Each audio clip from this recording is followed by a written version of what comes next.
നമസ്കാരം. ഞാൻ ആലിക്കോയ അഡ്വക്കേറ്റ്, കോഴിക്കോടാണ്. ഞാനിങ്ങനെ ഒരു വീഡിയോ ചെയ്യാൻ കാരണം ലക്ഷദ്വീപിലെ ഇപ്പോൾ നടക്കുന്ന സംഭവ വികാസങ്ങളെ കുറിച്ചൊന്ന് പറയാൻ വേണ്ടിയിട്ടാണ്. ഞാനിപ്പോൾ 20 വർഷക്കാലമായി ലക്ഷദ്വീപിൽ വിവിധ കോടതികളിൽ കേസ് നടത്തുന്നുണ്ട്, സിവിലായിട്ടും ക്രിമിനലായിട്ടൊക്കെ തന്നെ. ഈ കഴിഞ്ഞ ദിവസം ഈ തിന്നക്കരയിൽ ടെൻറ്റ് സിറ്റി ഭാഗമായിട്ട് അവിടെ വ്യാപകമായ കൺസ്ട്രക്ഷൻ നടത്തിയിരുന്നുണ്ട്. അനധികൃതമായിട്ട് ജനങ്ങളുടെ ഭൂമി കൈവശപ്പെടുത്തി ഭരണകൂടം ഗുജറാത്തിലെ പ്രൈവേറ്റ് കമ്പനിക്ക് ടൂറിസത്തിൻ്റെ പേരിൽ ഏൽപ്പിച്ചു കൊടുത്ത് അവർ കൺസ്ട്രക്ഷൻ നടത്തി വരികയാണല്ലോ. അപ്പോൾ എൻ്റെ കുറച്ച് ക്ലയൻസ് അവർക്ക് അവരുടെ ഭൂമി, തിന്നക്കരയുള്ള അവരുടെ ഭൂമി ഒഴിയണമെന്നാവശ്യപ്പെട്ടുകൊണ്ട് ഭരണകൂടം ഡെപ്യൂട്ടി കലക്ടർ അഗത്തി അവർ നോട്ടീസ് ഇറക്കി. ഈ ലക്ഷദ്വീപ് ടെനൻസി റെഗുലേഷൻ 1965 വകുപ്പ് 15 പ്രകാരമാണ് അവർക്ക് നോട്ടീസ് നൽകിയത്. 15 ദിവസത്തിനുള്ളിൽ ഒഴിയണം എന്നാണ്. അനധികൃതമായിട്ടുള്ള കൈവശപ്പെടുത്തലാണ്, അതുകൊണ്ട് ഒഴിയണം എന്ന് പറഞ്ഞിട്ടാണ് അവർക്ക് നോട്ടീസ് നൽകിയത്. അവർ ആ നോട്ടീസ് ഹൈക്കോടതിയിൽ ചാലഞ്ച് ചെയ്തു. ഹൈക്കോടതി തൽക്കാലം അവർക്ക് സ്റ്റേ കൊടുത്തു, നോട്ടീസ് തൽക്കാലം സ്റ്റേ ചെയ്തു. എന്നിട്ട് ഹൈക്കോടതി പറഞ്ഞു സിവിൽ കോടതിയിൽ നിങ്ങളുടെ അവകാശങ്ങൾ സ്ഥാപിക്കണം എന്ന് പറഞ്ഞു. അതിൻ്റെ അടിസ്ഥാനത്തിലാണ് എന്നെ അവർ സമീപിക്കുന്നത്. അതിൻ്റെ അടിസ്ഥാനത്തിൽ ഞാൻ പരിശോധിച്ചപ്പോൾ ഏകദേശം 100 വർഷക്കാലമായി അവർ കൈവശം വെച്ച് വരുന്ന ഭൂമിയാണത്. അവർക്ക് അതിനുള്ള രേഖകളുണ്ട്. 1931 തൊട്ടും പിന്നീട് ശേഷം 43 തന്നെ ഭരണകൂടം അവർക്ക് അനുവദിച്ച് നൽകിയ രേഖകൾ, അവരെ കൈവശമാണ് ഈ ഭൂമി എന്ന് കാണിക്കുന്നതിനുള്ള മതിയായ രേഖകൾ വരുത്തുന്നുണ്ട്. അതിന് മുന്നോടിയായിട്ട് സിവിൽ കേസ് കൊടുക്കുന്നതിന് മുന്നോടിയായിട്ട് ഗവൺമെൻറ് ഓഫ് ഇന്ത്യക്കും അഡ്മിനിസ്ട്രേറ്റർക്കും അഗത്തി ഡെപ്യൂട്ടി കലക്ടർക്കൊക്കെ നോട്ടീസ് അയച്ച് അതിൻ്റെ സമയം നിയമപ്രകാരമുള്ള സമയം കഴിഞ്ഞതിന് ശേഷം അമേനി കോടതിയിൽ ഇൻജക്ഷൻ സൂട്ട് കൊടുത്തു.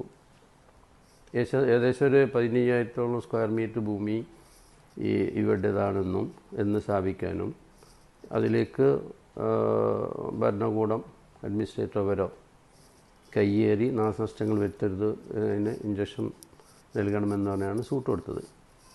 27/11/24 ആണ് സൂട്ട് അമേനി കോടതിയിൽ അന്ന് ക്യാമ്പ് സിറ്റി അഗത്തിയിൽ സൂട്ട് കൊടുത്തു. ഇതിൻ്റെ അടിസ്ഥാനത്തിൽ 27, 28, 29 ദിവസങ്ങളിൽ അഡ്മിനിസ്ട്രേറ്റർക്കും ഗവൺമെൻറ്റിനൊക്കെ വേണ്ടി കൊച്ചിയിലെ സ്റ്റാൻഡിംഗ് കൗൺസിലും കവറത്തിയിലെ ഗവൺമെൻറ് പ്ലീഡറും ഹാജരായി. അവർ വാദിച്ചു. മണിക്കൂറുകളോളം വാദം നടന്നു. അവരുടെ മെയിനായിട്ടുള്ള വാദം എന്താണെന്ന് വെച്ചാൽ, ഇങ്ങനൊരു സിവിൽ കേസ് കൊടുക്കാനുള്ള അധികാരമില്ല. റെഗുലേഷൻ 1965 റെഗുലേഷൻ പ്രകാരം സിവിൽ കോടതിയിലേക്ക് പോകാൻ നിയമ തടസ്സമുണ്ട്. അതുകൊണ്ട് ഈ കേസ് ഈ അമേനി കോടതിയിൽ നിലനിൽക്കില്ല എന്നുള്ളതാണ്. പക്ഷേ അതിൻ്റെ കാര്യകാരണ സഹിതം കാര്യങ്ങളൊക്കെ കോടതിയെ ബോധ്യപ്പെടുത്തിയതിൻ്റെ അടിസ്ഥാനത്തിൽ ആ വാദം നടന്നുകൊണ്ടിരിക്കുമ്പോൾ തന്നെ 28-29 ദിവസങ്ങളിൽ തന്നെ ഞാൻ അവരെ അവിടെ കയ്യേറുന്നത് തടയണമെന്ന് ഇൻറ്ററിം ഇൻജക്ഷൻ വേണമെന്നാവശ്യപ്പെട്ടതിൻ്റെ അടിസ്ഥാനത്തിൽ സ്റ്റാൻഡിംഗ് കൗൺസിൽ പറഞ്ഞു കേസ് തീരുന്നത് വരെ, അല്ലെങ്കിൽ ഇൻജക്ഷൻ പെറ്റീഷൻ എടുക്കുന്നത് വരെ, തീർപ്പാകുന്നത് വരെ അവിടെ യാതൊരു നിർമ്മാണ പ്രവർത്തനം നടത്തുന്നില്ല എന്ന് അണ്ടർടേക്കിങ് ചെയ്തു. അത് കോടതി രേഖപ്പെടുത്തുകയും ചെയ്തു. 28-29 ദിവസങ്ങളിലൊക്കെ തന്നെ വന്നു. ഇതിന് ശേഷം ഓൺലൈനായിട്ടും പിന്നീട് വാദം നടത്തി. കോഴിക്കോട് വെച്ചിട്ടും വാദം നടത്തി.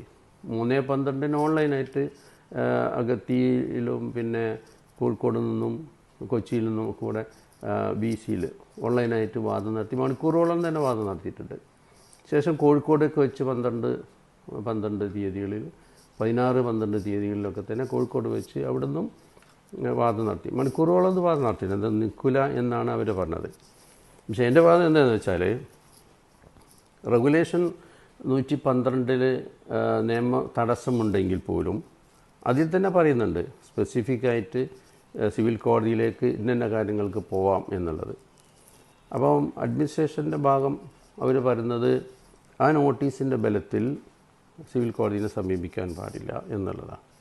പക്ഷെ ഞാൻ കാര്യകാരണ സഹിതം ബോധിപ്പിച്ചു കോടതിനെ ആ കേസ് അവിടെ നിൽക്കും, അവർക്ക് അവകാശം സിവിൽ കോടതിയിലൂടെ മാത്രമേ സ്ഥാപിക്കാൻ പറ്റൂ എന്നതിൻ്റെ അടിസ്ഥാനത്തിൽ കോടതി 20/12/24 താൽക്കാലികമായി ഇഞ്ചക്ഷൻ അനുവദിച്ചു.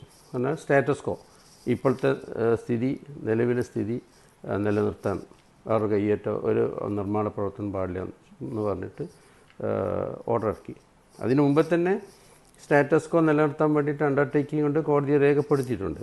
പക്ഷേ എന്നിട്ട് പോലും അവിടെ അവർ തെങ്ങുകളൊക്കെ നശിപ്പിച്ചു. അതിന് ഞാൻ ഫോട്ടോ സഹിതം കോടതിയിൽ ബോധിപ്പിച്ചതിൻ്റെ അടിസ്ഥാനത്തിൽ കോടതി പ്രത്യേകം നിർദ്ദേശം നൽകി.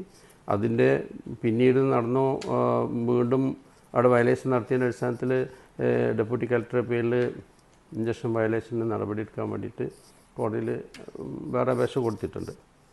അപ്പോൾ ഞാൻ പറയുന്നു വരുന്നത്, ലക്ഷദ്വീപിലെ 90-100 വർഷങ്ങളോളം കൈവശം വെച്ച് വരുന്ന ഭൂമി യാതൊരു കാരണവുമില്ലാതെ അത് കയ്യേറ്റ ഭൂമിയാണ്, അത് ഒഴിയണമെന്ന് പറഞ്ഞിട്ട് പിന്നെ നടപടി സ്വീകരിക്കുന്നത് ശരിയല്ല. അതിനെന്താ ചെയ്യണമെന്ന് വെച്ചാൽ, ഇത്രയും വർഷക്കാലം കൈവശം വെച്ച് വരുന്ന ആളുകൾ, അത് ജനവാസമുള്ള സ്ഥലത്തായാലും ജനവാസം ഇല്ലാത്ത തിന്നക്കര മങ്കാരം പോലുള്ള സ്ഥലങ്ങളിലായാലും അവർക്ക് കൈവശമുള്ള ഭൂമി അതിനെന്തെങ്കിലും രേഖകളുണ്ടെങ്കിൽ അവർ റെഗുലേഷൻ 83-84 വകുപ്പ് പ്രകാരം അവർക്ക് അതിൻ്റെ ഉടമസ്ഥാവകാശം നൽകണമെന്ന് ആവശ്യപ്പെട്ടുകൊണ്ട് അഡ്മിനിസ്ട്രേഷർക്ക് അപേക്ഷ കൊടുക്കണം.